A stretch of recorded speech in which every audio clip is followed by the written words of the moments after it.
अस्सलामु अलैकुम व रहमतुल्लाह। अऊज़ु बिल्लाहि मिनश शैतानिर रजीम। बिस्मिल्लाहिर रहमानिर रहीम। अल्हम्दुलिल्लाहि रब्बिल आलमीन वस्सलातु वस्सलामु अला सय्यिदिल अंबिया'i वल मुरसलीन व अला आलिहि व सहाबिहि अजमाइन।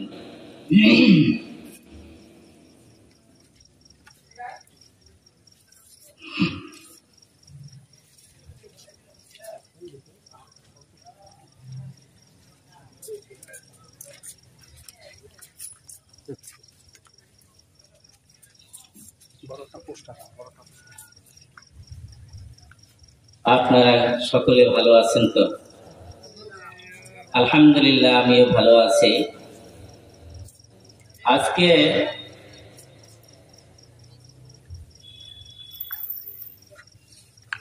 আজকে আমরা যেখানে বসে আছি এটা একটি কোরআনের মজলিস।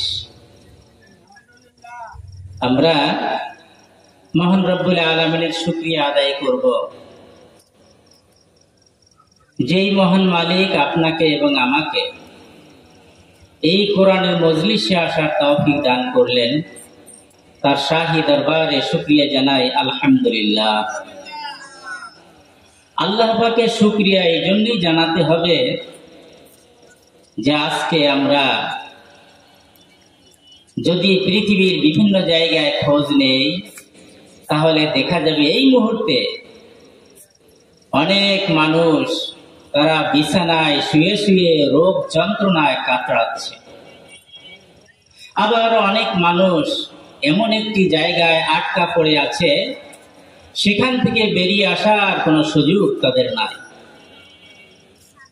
আবার অনেক মানুষ আছে তাদের হাত নেই, পা নাই, রাস্তায় শুয়ে শুয়ে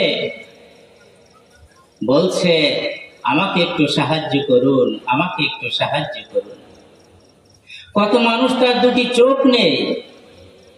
আল্লাহ রাব্বুল আলামিন আপনাকে আমাকে সুস্থতার সাথে এই দ্বীনি মজলিসে আসার তৌফিক দান করলেন। যেই মহান মালিক আপনাকে আমাকে তৌফিক দান করেছেন সেই মহান মালিকের শাহী দরবারে আবার শুকরিয়া জানাই আলহামদুলিল্লাহ।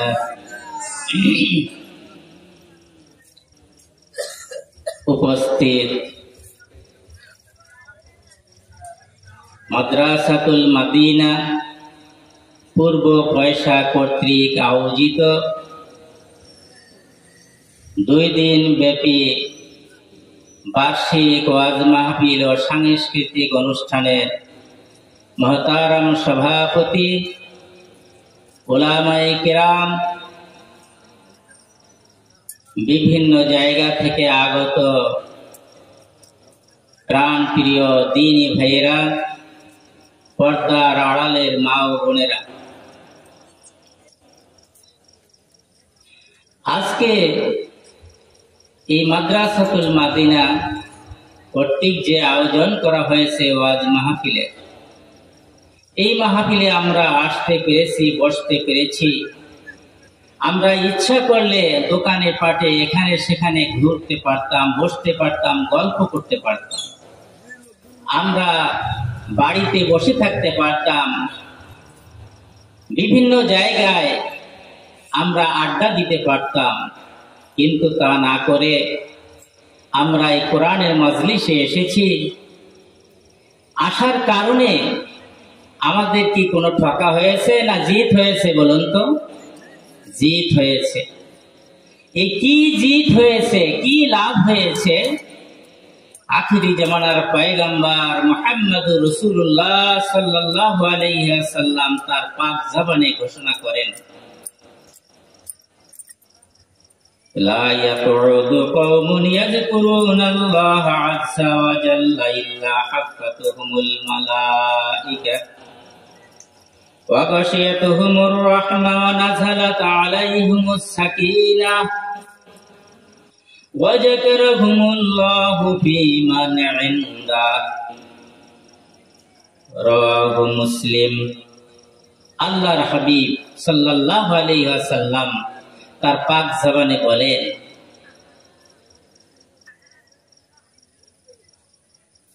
যে দল, যে মানুষেরা আল্লাহ রাব্বুল আলামিনের কোরআনের মজলিসে বসে, জিকিরের মজলিসে বসে, কোরআন হাদিসের নসিহতের মজলিসে বসে, ইল্লা হাফাতাহুমুল মালাইকা, ফেরেশতারা তাদেরকে ঘিরে রাখেন, ওয়া গাশিয়াতুহুমুর রাহমা, এবং তাদেরকে রহমত দিয়ে ঢেকে রাখেন, ওয়া নাযালাত আলাইহিমুস সাকিনা, এবং তাদের প্রতি আল্লাহর রহমত, আল্লাহর প্রশান্তি, আল্লাহর শান্তি বর্ষণ করতেই থাকেন।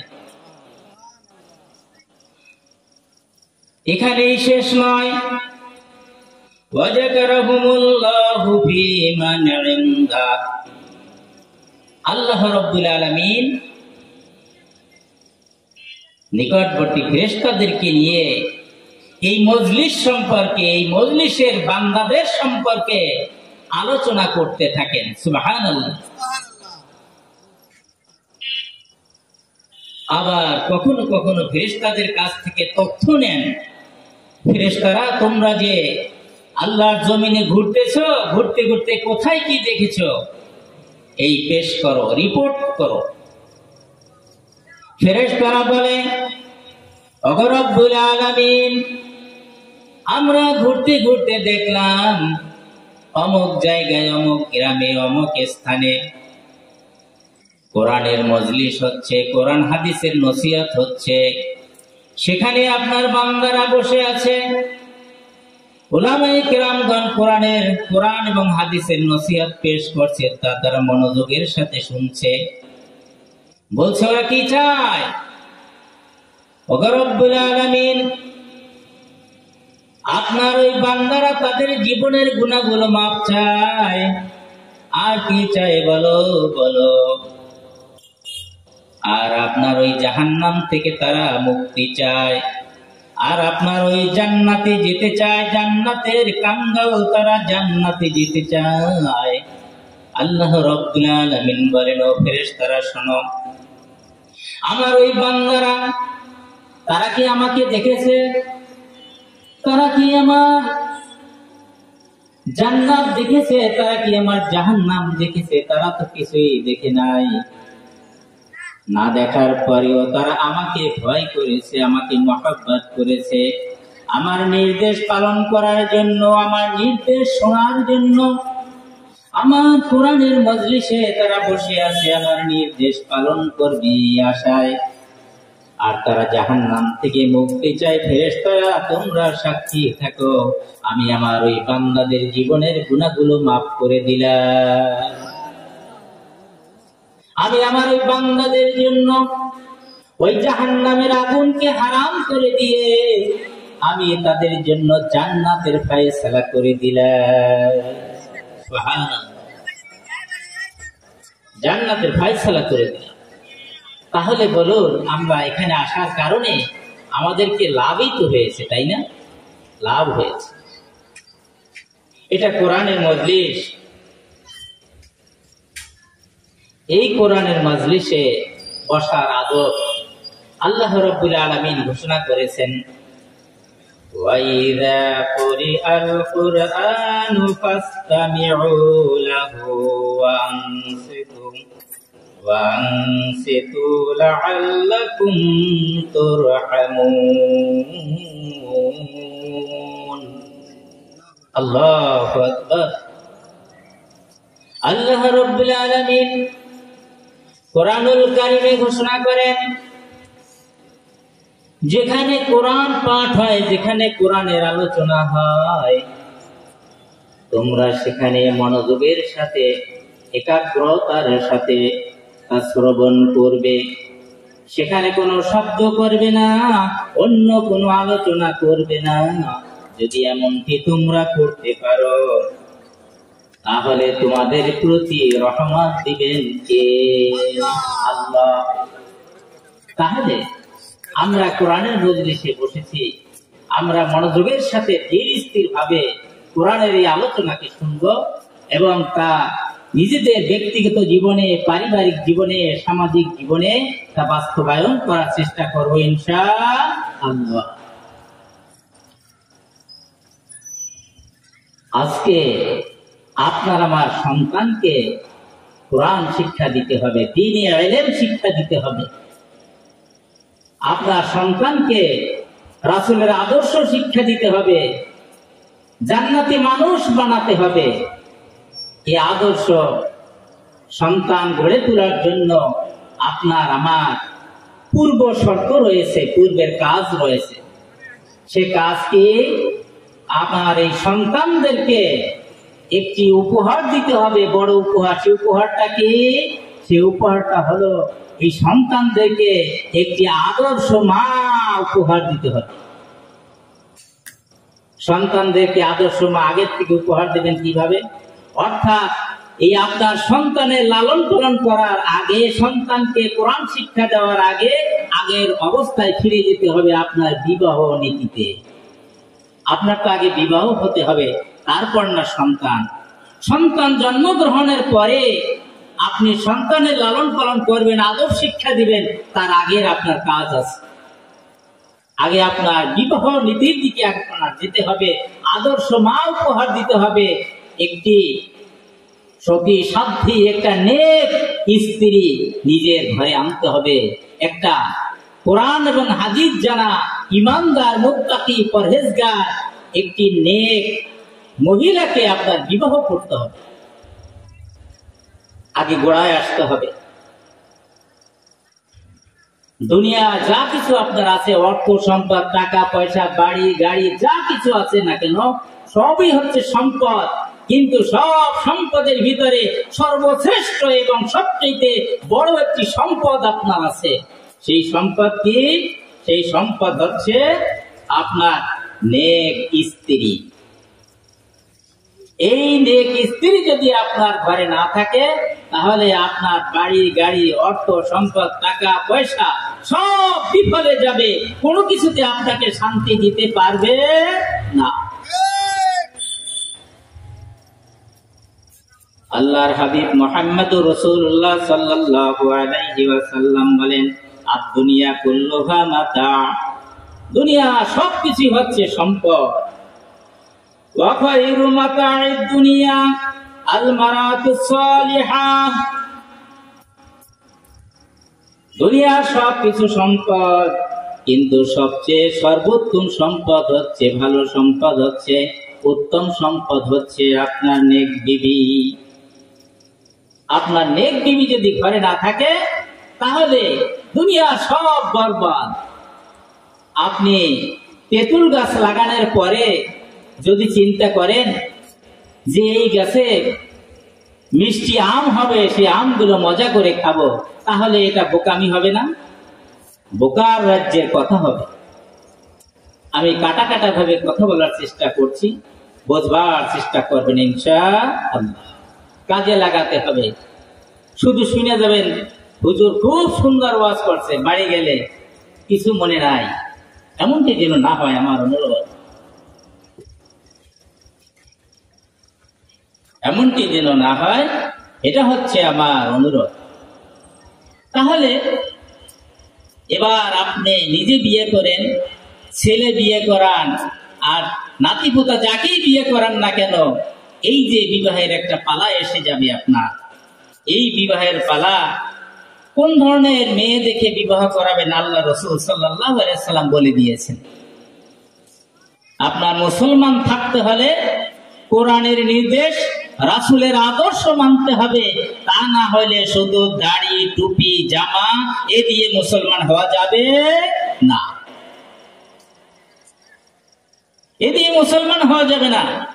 মুসলমান হতে হলে আপনার কাজ কর্ম, কথাবার্তা সবকিছু হতে হবে আল্লাহর নির্দেশ অনুযায়ী, রাসূলের আদর্শ মোতাবেক, রাসূলের তরিকায় চলতে হবে। বিবাহটাও হবে রাসূলের তরিকায়। আল্লাহ রাসূল সাল্লাল্লাহু আলাইহি ওয়াসাল্লাম বলেন, ইযা খাতাবা ইলাইকুম মান তারদাউনা দীনাহু আখলুকাহু ফাযাওবিজুহু ইল্লা তাফআলু তাকুন ফিতনাতুন ফিল আরদি ওয়া ফাসাদুন আরিদ। পাত্রী নির্বাচন করবেন, এই মেয়েটা আমার ছেলের জন্য আনবো, বিবাহ করবো আমার ছেলেকে এই মেয়েটা। তার আগে আপনার কাজ আছে। বাবা যদি বলে ওই ওরা গেছিল, আমার জামাই গেছিল আর ওই ছেলেটা গেছিল, বাবার কিয়ামতের ময়দানে জবাব দিতে হবে। জামাইকে পাঠিয়েছো, জামাইকে পাঠানো তোমার দায়িত্ব, এই নির্দেশ এই তরিকা কে তোমাকে বলে দিয়েছে? ছেলে বিয়ে করাবা তোমার, তোমার ছেলে দেখতে পারলো না, তুমি একটু জানবা, বুঝবা, শুনবা মানুষের কাছে এই মেয়েটা কেমন, এই মেয়েটার বাবা কেমন, এই মেয়েটার মা কেমন, এই মেয়েটার ভাই কেমন, এই মেয়েটার পরিবার কেমন, এটা বাবার খোঁজ নিতে হবে। এটা বাবার জন্য দায়িত্ব এবং কর্তব্য।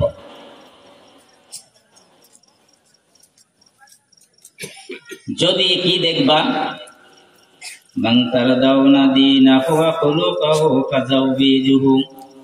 ওই মেয়েটার দিনদারি দেখতে হবে, ওই মেয়েটা নামাজি কিনা, ওই মেয়েটা পর্দায় থাকতে চায় কিনা, ওই পরিবারের লোকেরা কোরআন পছন্দ করে কিনা, আলেম ওলামা পছন্দ করে কিনা, নামাজ আছে কিনা ওই পরিবারে, কোরআন আছে কিনা ওই পরিবারে, রাসূলের আদর্শ ওই পরিবারে আছে কিনা, এটা দেখতে হবে 1 নম্বর। এরপরে মেয়েটার চরিত্র কেমন খোঁজ নিতে হবে, খোঁজ নিতে হবে। সবকিছু তার বোঝা যাবে না, যতটা সম্ভব খোঁজ নেওয়ার চেষ্টা করতে হবে। তারপরে বিবাহ সিদ্ধান্ত নেওয়ার আগে না, ইল্লা তাফআলু তাকুন ফিতনাতুন ফিল আরদি ওয়া ফাসাদুন আরিদ। আল্লাহর হাবিব বলেন, এটা যদি তোমরা না করো তাহলে তোমার পরিবারে ফিতনা ফাসাদে ভরে যাবে, তোমার পরিবার হবে জাহান্নামের কুণ্ডলী।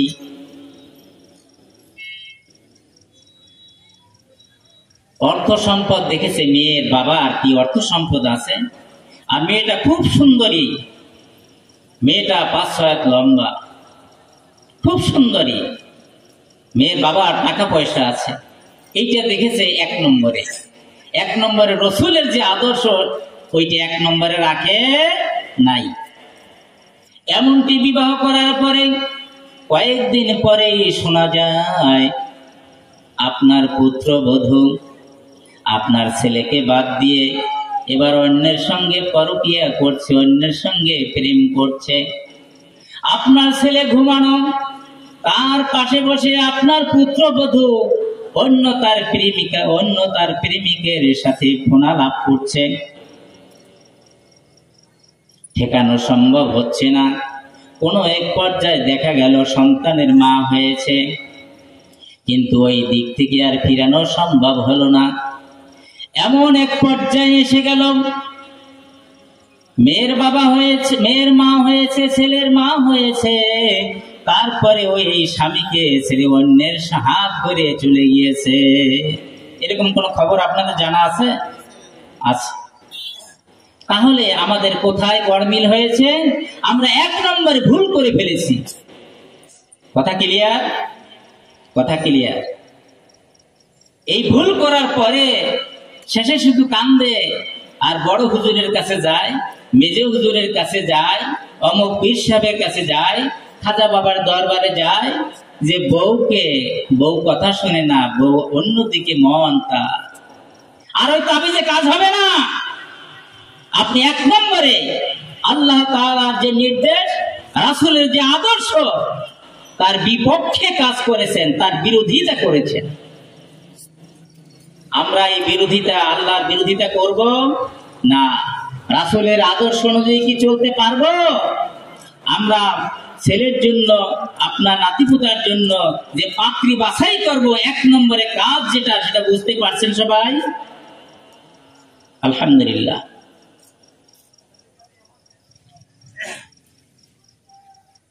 আল্লাহ রাব্বুল আলামিন ঘোষণা করেন, ইন্না আকরামাকুম ইনদাল্লাহি আতকাকুম। আইদিকুম।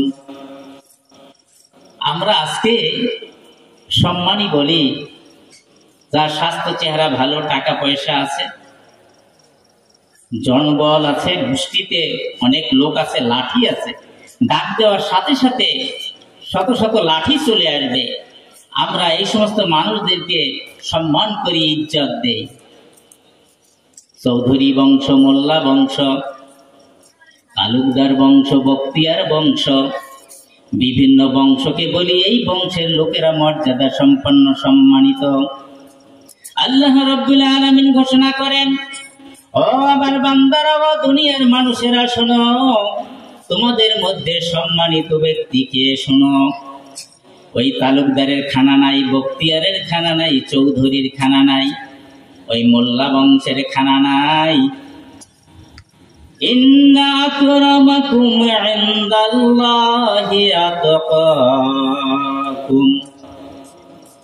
যার ভিতরে রয়েছে আল্লাহর ভয়, যে আল্লাহর ভয় রেখে ব্যবসা করে, যে আল্লাহর ভয় রেখে বিবাহ নীতিতে অগ্রসর হয়, যে আল্লাহর ভয় রেখে সমাজ পরিচালনা করে, এই ব্যক্তি হচ্ছে সর্বোত্তম এবং সম্মানিত।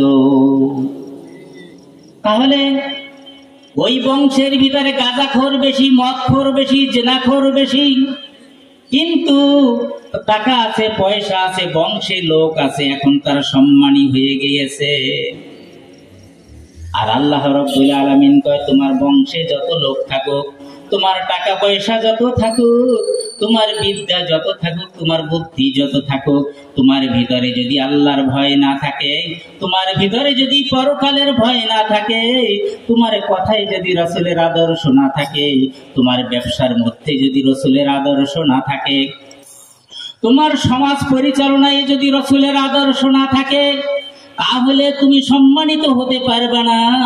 তোমার যত বড়ই যা থাকুক না কেন, হতে পারে তুমি হাজী সাহেব, হতে পারে তুমি সফি সাহেব, তুমি হতে পারে তুমি দরবেশ সাহেব, কিন্তু তুমি আল্লাহর দরবারে হাজী সাহেব থাকবে না, তুমি দরবেশ সাহেব থাকবে না। কিয়ামতের ময়দানে তোমার কোনো হজ আল্লাহর দরবারে কাউন্ট হবে না।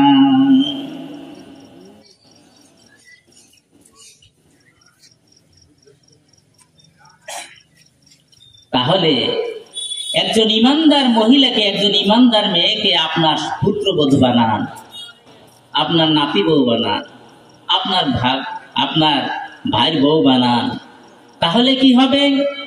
আপনার পরিবারটা একটি কোরআনের পরিবার হয়ে যাবে, আপনার পরিবারটা একটি ইসলামী পরিবার হয়ে যাবে, আপনার পরিবারটা একটি জান্নাতি পরিবার হয়ে যাবে।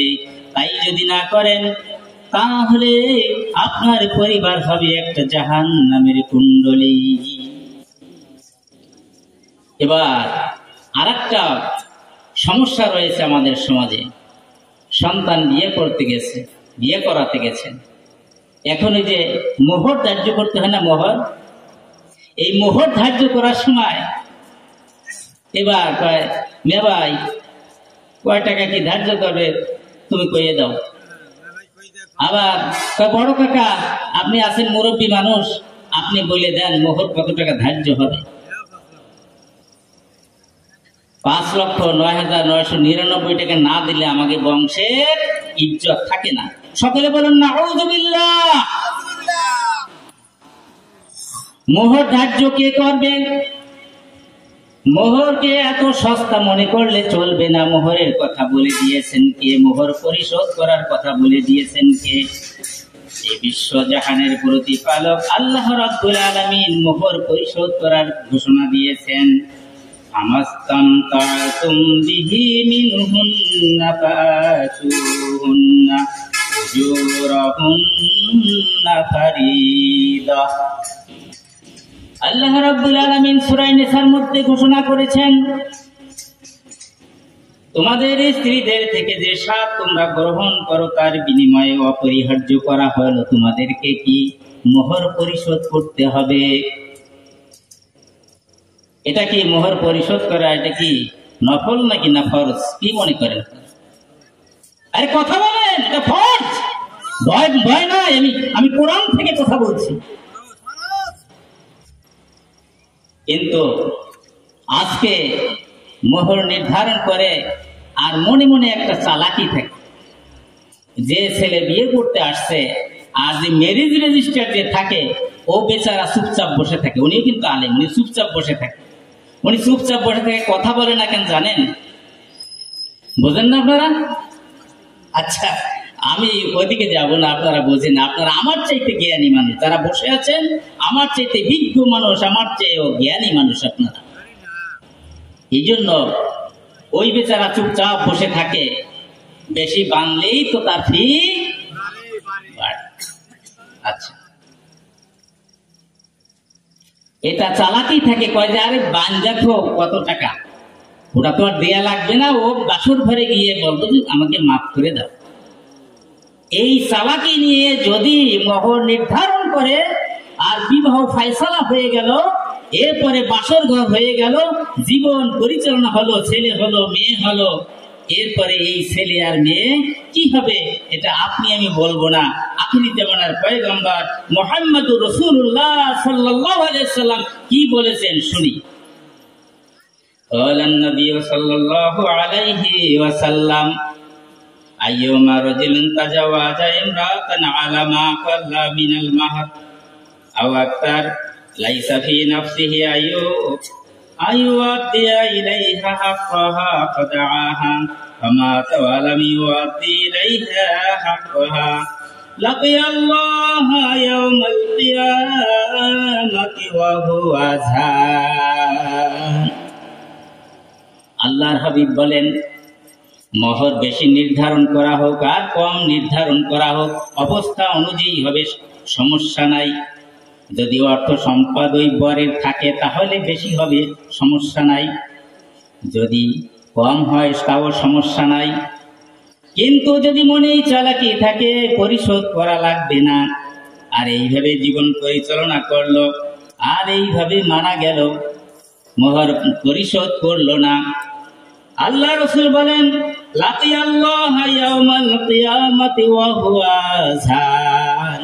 কিয়ামতের ময়দানে ওই ব্যক্তি জিনাকার হিসেবে আল্লাহর সামনে উঠবে। নাউযুবিল্লাহ বলেন। মাতুব্বার সাহেবরা বোঝেন তো কথা, সমাজপতিরা বুঝতেছেন কথা, মিয়া ভাই বড় কাকা বোঝেন তো, হাজী সাহেব বোঝেন তো। খবরদার, ওই বরের ওই ছেলের কি সামর্থ্য আছে, এই সামর্থ্য অনুযায়ী তার মোহর নির্ধারণ করা হবে এবং তা পরিশোধ করার মতন উপযোগী হতে হবে।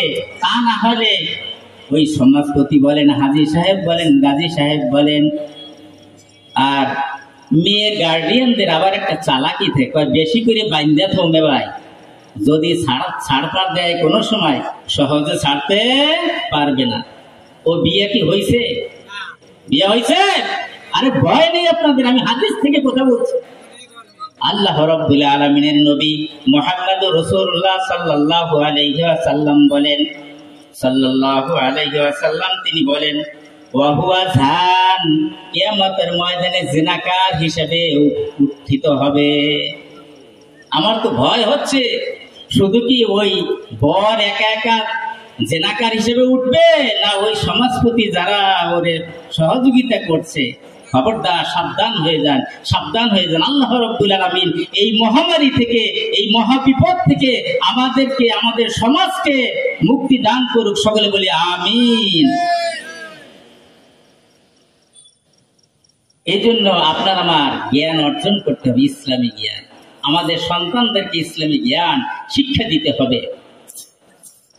আর ইসলামী জ্ঞান, কোরআনের জ্ঞান আগে অর্জন করতে হবে। কোরআনের জ্ঞান অর্জন করতে হবে কেন? আখিরি জামানার পয়গম্বর মুহাম্মদুর রাসূলুল্লাহ সাল্লাল্লাহু আলাইহি ওয়াসাল্লাম তাকে সর্বপ্রথম লেখাপড়া শিখাইলেন। লেখাপড়া শিখিয়েছিলেন কোথায় বসে? হেরা ইউনিভার্সিটিতে বসে। আমার কথা বুঝছেন আপনারা? হেরা ইউনিভার্সিটি কোথায় বুঝছেন তো এবার? হেরা গুহায়। ওই হেরা ইউনিভার্সিটিতে লেখাপড়া করলেন। স্টুডেন্ট কয়জন? আর ওই হেরা ইউনিভার্সিটির চ্যান্সেলর কে? বিশাল আকাশ ও জমিনের মালিক আল্লাহ রাব্বুল আলামিন। তিনি সর্বপ্রথম বাণী দিলেন, ও আমার হাবিব, ও নবী, লেখাপড়া না জানিয়ে তোমাকে নবী বানানো যাবে না। কাজে তোমার আগে পড়তে হবে, তোমার আগে জানতে হবে, আগে ইলম অর্জন করতে হবে। আর ইলম দেব কে? আমি আল্লাহ রাব্বুল আলামিন। এই জন্য প্রথম বাক্য হচ্ছে কোরআনুল কারিমে আল্লাহ রাব্বুল আলামিন বলেছেন, ইকরা বিসমি রাব্বিকাল্লাযী খালাক। পড়ো তোমার প্রতিপালকের নামে, যিনি তোমাকে সৃষ্টি করেছেন তার নামে পড়তে হবে। সর্বপ্রথম সন্তানকে কি শিক্ষা দিতে হবে? কোরআনুল কারীম। কোরআনুল কারীম আগে শিক্ষা দিতে হবে। আগে তার বুনিয়াদ, আগে তার ভিত্তি সঠিক করতে হবে, সঠিকভাবে স্থাপন করতে হবে। আপনি 5 তলা 10 তলা বিল্ডিং দিবেন, তার ভিত্তি যদি মজবুত না হয়, ভিত্তি যদি মাল জিনিস খারাপ দেওয়া হয়, তাহলে বিল্ডিং কি হবে? আমার চেয়ে আপনারা ভালো বলছেন, টিকবে না। মুরব্বী সহযোগিতা করছে আমার, তাই বিল্ডিং টিকবে না। এই জন্য আল্লাহর কোরআন আগে শিক্ষা দিতে হবে। ইলম অর্জন করার জন্য, ইলম অর্জন করা, কোরআনুল কারীম শিক্ষা করা। আচ্ছা বলুন তো, কোরআনুল কারীম শিক্ষা করা এটা কি নফল না ফরজ?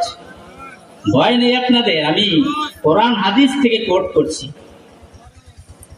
কোরআনুল কারীম শিক্ষা করা ফরজ। কোরআনুল কারীম নাই, আপনার ঘরে কিছুই নাই। কোরআনুল কারীম আছে আপনার সামনে, আপনার ঘরে সব কিছু আছে, কোনো কিছুর অভাব নাই। ইলমে দ্বীন শিক্ষা করতে হবে। আল্লাহ রাসূল সাল্লাল্লাহু আলাইহি ওয়াসাল্লাম তার পাক জবানে বলেছেন, তালাবুল ইলমি ফারিদাতুন আলা কুল্লি মুসলিম। সকল নরনারীর জন্য ইলমে দ্বীন শিক্ষা করা ফরজ। ইলমে দ্বীন শিক্ষা করা ফরজ। ইলমে দ্বীন শিক্ষা করার গুরুত্ব কত বেশি শুনুন। বদরের যুদ্ধে কিছু সংখ্যক কাফের মুসলমান যোদ্ধাদের হাতে বন্দী হয়ে গেল। বন্দী হয়ে যাওয়ার পরে আল্লাহ হাবিব দেখলেন, যে সমস্ত কাফের যোদ্ধারা বন্দী হয়ে আমাদের কাছে আসছে, এর কিছু সংখ্যক কাফের যোদ্ধা আছে তারা লেখাপড়া জানে। কথা বোঝার চেষ্টা করতে হবে। তারা লেখাপড়া জানে, তারা শিক্ষিত। আল্লাহ রাসূল কি করলেন? কত উদার মনের নবী আমার। আল্লাহ রাব্বুল আলামিন বলে দিলেন, তুমি এদিকে আসো, তুমি এদিকে আসো, তুমি এদিকে আসো। তোমরা যদিও কাফের, আজকে তোমাদেরকে বন্দী করে নিয়ে এসেছি, কিন্তু তোমরা যেহেতু শিক্ষিত মানুষ, এই জন্য তোমাদেরকে আমি আজকে আজাদ করে দিলাম, মুক্তি দিয়ে দিলাম। শর্ত আছে একটা, বিনিময়ে আমাদের এই মুসলমান শিশু কিশোর যারা আছে এদেরকে লেখাপড়া শিখে দিতে হবে তোমাদের। তোমরা হবা টিচার, আর আমাদের শিশু কিশোররা স্টুডেন্ট হবে, তারা ছাত্র হবে। এই জন্য তোমাদেরকে আমি মুক্তি দিয়ে দিলাম। দেখছেন কারবার, শিক্ষার গুরুত্ব কত বেশি। এই শিক্ষা বলতে আমরা বুঝবো কোরআনুল কারীম, রাসূলের আদর্শ শিক্ষা কোথায়, ইলমে দ্বীন কোথায় আছে, এই শিক্ষা গ্রহণ করতে হবে। আর এই শিক্ষা গ্রহণের মূলনীতি কি হবে এটা আমাদের জানা দরকার। শিক্ষা, সব শিক্ষাই শিক্ষা, কিন্তু এই শিক্ষার মূলনীতি হতে হবে বিশ্বজাহানের প্রতিপালকের নামে। শিক্ষার মূলনীতি কি হবে? বিশ্বজাহানের প্রতিপালকের নামে আমাদের শিক্ষাটা হতে হবে। 1 নম্বর, আপনার ছেলেকে, আপনার মেয়েকে কোরআনুল কারীম শিক্ষা দেন, রাসূলের আদর্শ শিক্ষা দেন। এরপরে তাকে ডাকছে ডাক্তার হোক, ইঞ্জিনিয়ার হোক, কোনো সমস্যা নাই। কথা বুঝতে পারছেন? কিন্তু 1 নম্বরে ওই যে ভিত্তি, কোরআনুল কারীমের ভিত্তি থাকতে হবে, রাসূলের আদর্শ থাকতে হবে। তারপরে সে ডাক্তার হোক, ইঞ্জিনিয়ার হোক, যাই হোক না কেন, সমাজপতি হোক, ব্যবসা করুক, যাই করুক না কেন, কোনো সমস্যা সেখানে নাই। আর এই ইলমে দ্বীন শিক্ষা যাদের থাকবে, তারা কি শিখতে পারবে, তাদের ভিতরে কি তৈরি হবে? তাদের ভিতরে তৈরি হবে নৈতিক মূল্যবোধ। তাদের ভিতরে থাকবে শিষ্টাচার, ভদ্রতা, নম্রতা, শালীনতা, তাদের ভিতরে থাকবে না হানাহানি, মারামারি, জুলুম, নির্যাতন, তাদের ভিতরে থাকবে না স্বার্থপরতা। যদি দেখা যায় ইলমে দ্বীন শিক্ষা করার পরেও তার ভিতরে থাকে স্বার্থপরতা, তার ভিতরে থাকে জুলুম, নির্যাতন, মানুষকে ঠকানো, যদি এইগুলো থাকে, তাহলে ওই ইলমে দ্বীন শিক্ষা করায় তার কোনো উপকার হবে না। কথা ক্লিয়ার? আলেম হইলেই জান্নাতের দরজা সব খোলা? অসম্ভব। It's quite impossible. এটা কখনো সম্ভব হতে পারে না। এই জন্য আসুন, যার ভিতরে থাকবে রাসূলের আদর্শ, ওটাই হবে প্রকৃত ইলমে দ্বীনের আলেম। এ ধরনের একটা শিক্ষা বিস্তারের জন্য এই মাদ্রাসাতুল মাদিনা, আপনার এই পূর্ব পয়সা নাকি এটা, এখানে এই যে মুফতি মাওলানা আব্দুল আউয়াল সাহেব একটি মাদ্রাসা স্থাপন করেছেন। একটি দ্বীনের বাতি এখানে মিটমিট করে জ্বলছে। আজকে যারা আপনারা এখানে জায়গা দিয়ে, টাকা দিয়ে, পয়সা দিয়ে, শারীরিক পরিশ্রম করে, বুদ্ধি পরামর্শ দিয়ে এই আব্দুল আউয়াল সাহেবকে যারা সহযোগিতা করছেন, এখানে দুনিয়ার আব্দুল আউয়ালকে সহযোগিতা করছেন না, এ সহযোগিতা করছেন আল্লাহ রাব্বুল আলামিনের পথে চলার জন্য, জান্নাতে যাওয়ার জন্য। আল্লাহ রাব্বুল আলামিন আপনাদের এই সহযোগিতার বিনিময় দুনিয়ার কল্যাণ এবং আখিরাতের মুক্তি দান করুক। সকলে বলি আমিন। আপনাদের সকলের প্রতি আমার অনুরোধ, এই মাওলানা আব্দুল আউয়াল সাহেবের এই যে ফুলের বাগান করেছে, একটি আলো বাতি মিটমিট করে জ্বলছে, এইটা যাতে আরো বেশি আলোকিত হতে পারে, এই জন্য আমরা সকলে তার সহযোগিতা করতে রাজি আছি না? রাজি আছি। এই যে আমরা বসে আছি, তালবে আলেমের মর্যাদা কি এবার একটু বলি। আচ্ছা বলুন তো, মাদ্রাসায় যারা পড়ে ওদেরকে তালেবে ইলম বলে, মানে বিদ্যা অন্বেষণকারী, বিদ্যা খুঁজে বেড়ায়। আচ্ছা আপনারা যারা এই যে বসে আছেন, যুবক মুরব্বী যারা বসে আছেন, আপনারা কি ভয় পান না? আপনারাও তালেবে ইলম, আপনারাও ছাত্র।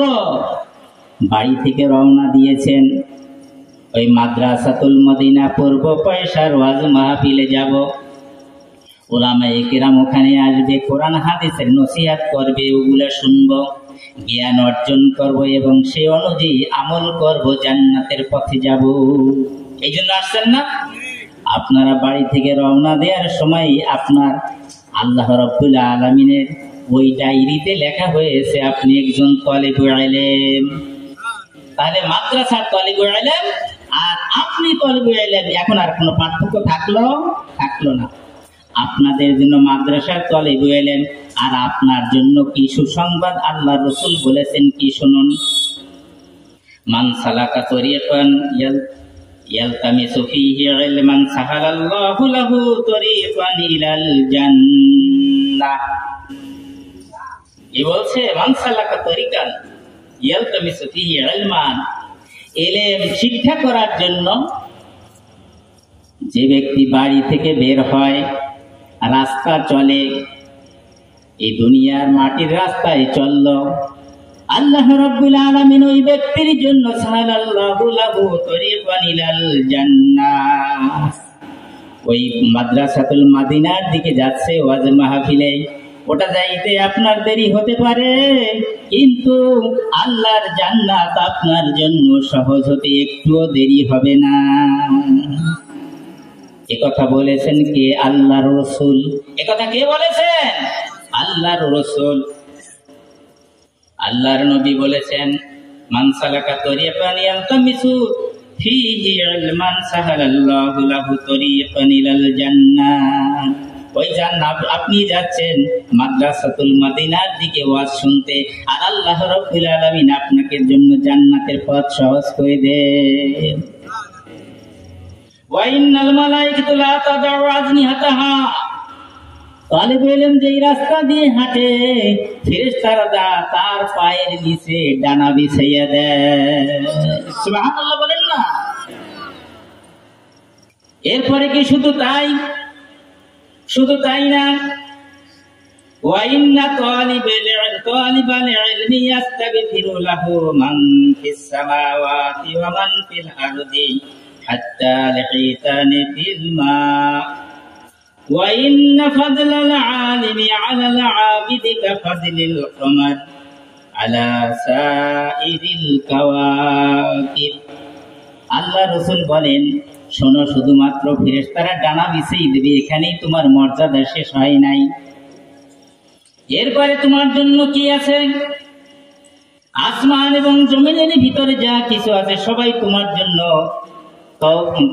জন্য দোয়া করতে থাকে, তোমার জন্য ইস্তেগফার করতে থাকে। আর শুধু তাই না, এমনকি পানির ভিতরে মাছও তোমার জন্য দোয়া করতে থাকে। তাহলে এই দোয়া পেতে আমরা রাজি আছি না? আমরা রাজি আছি।